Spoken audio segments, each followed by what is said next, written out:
Hi everyone, this is Betty Lou Bhakti Susai Palai, and today we're going to talk about stress and how stress often sabotages your weight loss efforts, your health, and how it especially affects your waistline. So we all know that when we're stressed, we will often reach for the sugary foods because they give us a little bit of an immediate high. But unfortunately, when you eat those sugary junk foods, after the high comes a big low. So, what is one of the reasons that we reach for food and stuff our face when we're tense? Well, there's this whole hormonal thing that happens when you're stressed. When you're stressed, the body releases certain fight or flight hormones, norepinephrine, epinephrine, and cortisols. And when these hormones kick into gear, your whole body sets up for that fight or flight syndrome. The hormones signal your body to stop producing insulin so that you have plenty of fast-acting glucose so you can run, defend yourself. You know, this is like an ancient system here when we used to have to actually worry about fight or flight, defending ourselves. So when you're stressed and these hormones kick into gear, your blood flow is diverted from your vital organs and your intestinal and stomach, your intestines and stomach, and it's diverted to the extremities so that you have a lot of power to fight or flight, fight or flee. Boy, I'm having a lot of trouble with the F's today. Also, you literally stop digesting your food when you're in this stress response, so that your body is completely concentrating on survival. And then once the stressors have passed, cortisol will then tell your body to stop producing the other stress hormones, and it will go back to digesting regularly. So it's normal for your cortisol levels to go up and down throughout the day.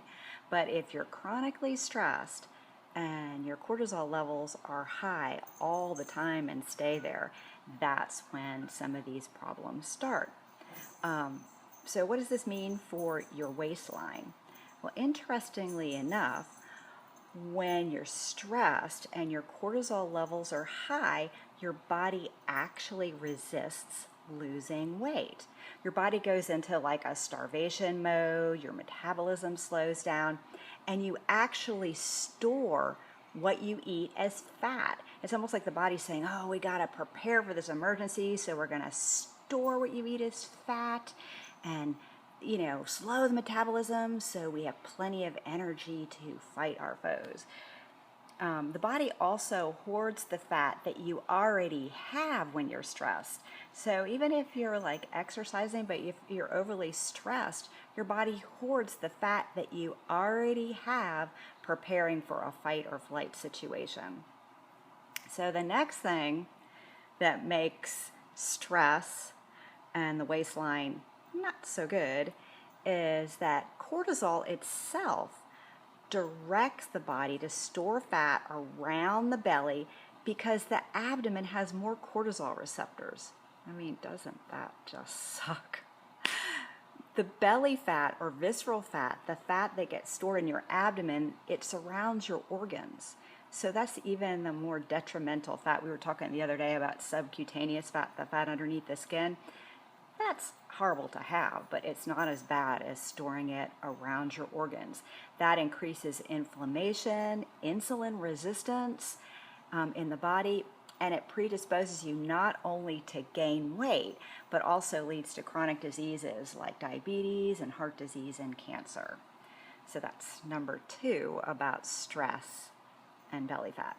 Number 3, and this is like, let's make matters even worse, belly fat itself also leads to more cortisol. because it has a higher concentration of enzymes that convert inactive cortisone into active cortisol. So the more belly fat you have, the more active cortisol will be converted by these enzymes, and you'll store more fat on your belly. It's just another vicious cycle. Terrible, right? So, what if you have visceral fat, or a lot of fat around your organs in your belly? Or what happens if you just can't seem to lose the weight around your belly? Well, they found that lifestyle strategies are the most important thing that you can do to relieve yourself in times of stress, and it's a really great way to combat this problem. So one of the things is you should get regular exercise. That helps to reduce stress. You should sleep around 7 to 8 hours a night. Always make sure you get a good amount of sleep. Eat high quality, clean proteins. Limit fried chicken reduces stress. Nah, I don't think so. Baked chicken maybe, but I don't know about fried chicken. Where was I at? Oh, yeah. Limit caffeine to about 200 milligrams a day, because caffeine can increase the production of cortisol in your system. Avoid simple carbs, sugars, processed food, and refined grains, because that also increases your cortisol production and causes you stress. And, of course, those extra empty calories add to your waistline. Now, one of the best things that you can do to relieve stress is to find mindfulness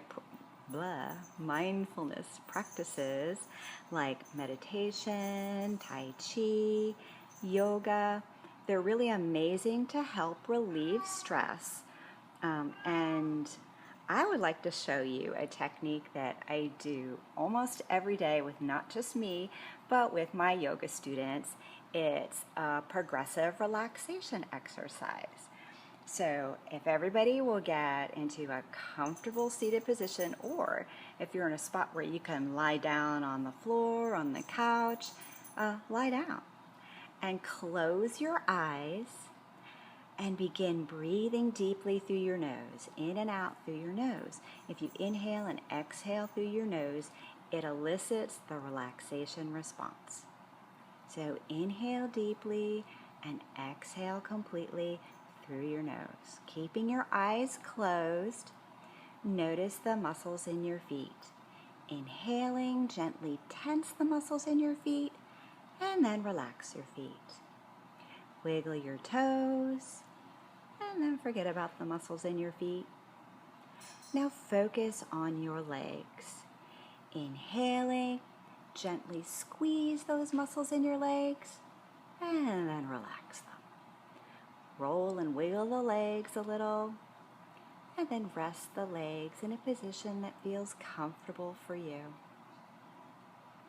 Now focus on your belly. Inhale, blow out your belly like a big balloon. Then exhale, squeeze your belly into your spine, and then relax the belly completely. Allow it to move naturally with the rhythm of your breath. Now notice your shoulders. Inhaling, shrug your shoulders towards your ears and relax them. Squeeze the shoulder blades together and release. And then make fists with your hands. Tense your arms all the way up. Inhale, squeeze those arms, and then relax them. Wiggle the fingers and place the hands and arms in a position that feels good to you. Slowly turn your head from side to side, relieving any tension in the neck.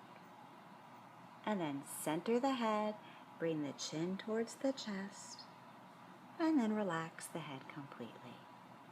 Now focus on your face. Wiggle your eyebrows, wiggle your jaw, and then blow your cheeks out like a big balloon. Then relax your face completely. Your body is completely relaxed from the tips of the toes to the top of your head. Now focus all your awareness on your breath, inhaling deeply and exhaling completely. Relax, focusing on your breath. And notice how peaceful and relaxed your body feels. Notice how peaceful and contented your mind. Memorize this sense of peace and wellness.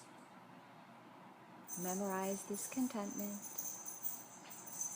and let it follow you wherever you go. Now open your eyes, wiggle your toes and fingers, and take a deep cleansing breath by inhaling through the nose and exhaling with a big So that's a tip on how you can relax pretty much anywhere and bring about the relaxation response to combat that stress response, that fight or flight syndrome, and maybe reduce a little off that waist. So I hope this broadcast has been helpful. If you have any questions that you want to ask me, just email me at info@bettylou.me, info@bettylou.me. And thank you so much for joining the broadcast today. Have a great day. Bye. Bye.